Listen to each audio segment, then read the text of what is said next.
Upgrade St. Lucia. Upgrade to 100% super-fast 4G coverage.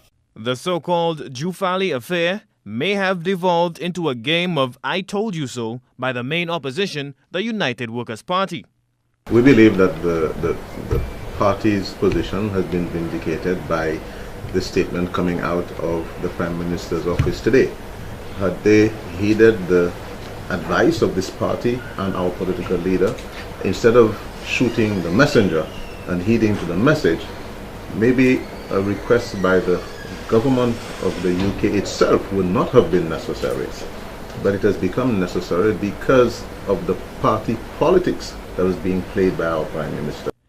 The posturing follows a December 27th communique from the British government to St. Lucia's acting High Commissioner in London, England, formally requesting the waiver of the diplomatic immunity of Sheikh Walid Jufalli by the government of St. Lucia to facilitate the commencement of civil litigation in the United Kingdom. Political pundits had predicted a political onslaught in the wake of this development in the international press. Not surprisingly, the UWP has seized the opportunity to echo their sentiments on the matter. The opposition is also replying to the Labour administration's December 29th statement that indicates the Dr. Kenny Anthony-led government will, quote, follow the well-established diplomatic channels to address this matter, end quote. Well, the chickens have come home to roost. And as predicted, St. Lucia has no choice now but to respond to the UK government. And St. Lucia will have no choice but to lift the immunity, which is consistent with what the United Workers' Party has been calling for all along. We cannot continue as a nation to allow our government to bring the name of our country, the reputation of our country, through the mud. Multiple sources claim Sheikh Walid Jufalli has no known maritime experience and few connections with St. Lucia prior to his appointment to the International Maritime Organization, a UN body that oversees world maritime safety.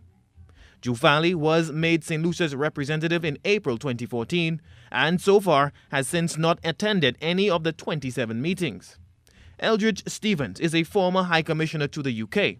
He, along with the UWP executive, are leveling allegations of collusion among the various interests in the Jufalli matter. When did we begin talking to Jufalli? When did his wife begin the process? Okay. Now I see a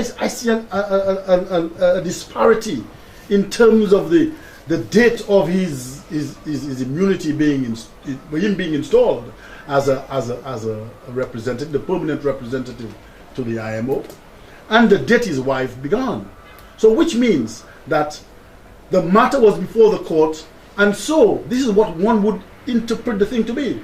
The matter was already going into the courts, and so he found a way to get himself out of it, to protect himself and his property. According to the Office of the Prime Minister, the government of St. Lucia would not respond to requests from private lawyers to lift the immunity of Dr. Jufalli or any of its diplomats, as such requests can only come from the receiving state where the diplomat is based. To do otherwise would be to expose St. Lucia's diplomats to the whims of private lawyers. Performance Paints, the specialist behind paint.